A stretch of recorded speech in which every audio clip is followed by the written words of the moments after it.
Maria Sharapova crossed the English Channel from Paris, having triumphed at Roland Garros for the second time in 3 years. But it's been a decade since she won at Wimbledon. Back in 2004, the 17-year-old Russian demonstrated nerves of steel to beat Serena Williams on centre court. I had a chance to hear Maria's story recently when we sat down for a catch-up. Yeah, I remember going up to the box. I didn't even know if that was even allowed back then, because you see all the security standing there, and I was like, am I allowed to go up the stairs? Do I need to show you my credential? I know exactly what you feel like. Yeah, I was quite nervous about it, but I found my way. It took a few minutes. I found my way to the box, and I had a very special moment with my father. You know, he's been with me through the thick and the thin, and it was just it was really nice to see him so excited and so passionate. And he never cries, but it was pretty emotional for him. Following her Wimbledon title, it didn't take long for Sharapova to become a household name. I remember coming to New York afterwards, and a week after I won Wimbledon, I was on the cover of Sports Illustrated, and I had no idea what Sports Illustrated was, and I remember my manager running up to me, having no idea that I was going to be on the cover, and showing me this and being so excited. You know, he grew up in sports and playing in college, and he knows what that's all about. And when I saw it, I was like, oh, okay, cool, that's great. I mean, no, what's the big deal? And now I look back and I'm like, wow, I was on the cover of Sports Illustrated as a 17-year-old girl. Sharapova backed up her Wimbledon title by winning the US Open in 2006, the Australian Open in 2008, and the French Open in 2012. She now holds 2 Roland Garros titles, a major accomplishment after struggling on clay for most of her career. I think at some point I was like, I need to do something to get better at it. And you know, a little bit was my body was not quite strong enough to recover from tough matches on clay. I feel like I taught myself through the years of how to become better at it, and I knew that it was always going to be the most challenging one, and you know, I've never been the one to let a challenge go.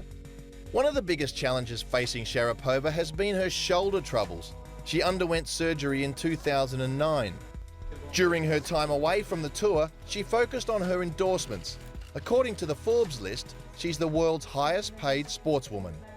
I think looking back at my thinking process of why I get to do so many things is because I'm actually really scared of doing nothing, because I've all my career, all my life, I've woken up and, you know, I've had my cup of tea or coffee and I'm so ready to do something, you know, to commit myself to something, a project. And you know, it's been tennis for so many years, and especially when I missed out a year from shoulder surgery, it really, you know, gave me that time to think, well, this can happen on any given day, and you know, you just cannot play the sport anymore. What are you going to do?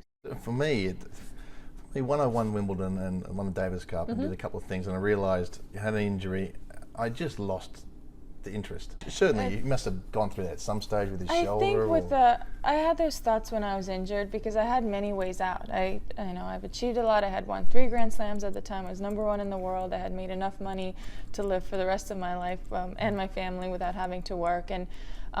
And what I missed is that challenge of being better, of becoming better. And I knew that, you know, as a woman, it's always selfishly, it's always a nice feeling to feel that you're good at what you do and that you can be better. It's a very powerful feeling, and I love when I step on the court and I play in front of thousands of people. I know that this is what I was meant to do. It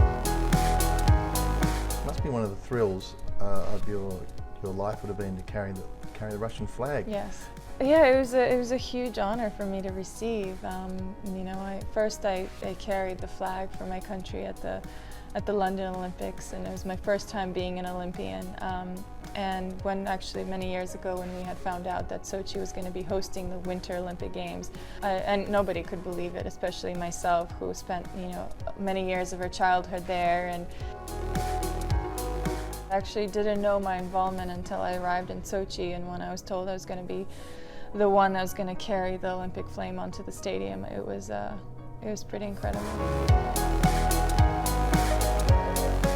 Sharapova frequently finds herself in the spotlight, both on court and off. She's been dating ATP star Grigor Dimitrov for more than a year. What's it like having somebody on the circuit? Is it nice having a close friend who you can spend time with Yeah, after a match, or is definitely. it, or does he get annoying to say, I lost my match, I lost my serve, and yeah. No, it's always nice to have someone that that really relates to what you do, and you know, he's such a great talent, and you know, I'm really inspired by what he's able to produce out there. As the superstar puts the finishing touches on her Wimbledon game plan, she knows a familiar opponent is likely doing the same. Well, 10 years later, after your Wimbledon win, you and Serena are still the top players in the world. I mean, Yeah. you've had some battles with each other, and Definitely. What a I think rivalry. it's for me, it's fascinating to see how, you know, I was part of a very young generation as a 17-year-old girl, and she was, you know, I would say in the middle of her career, and to see both of us 10 years later to still be grinding and working and loving what we do, I think is really inspiring for a lot of people around the world, because we've gone through a lot during those 10 years. We've battled through injuries, through losses, through wins, and we're still here.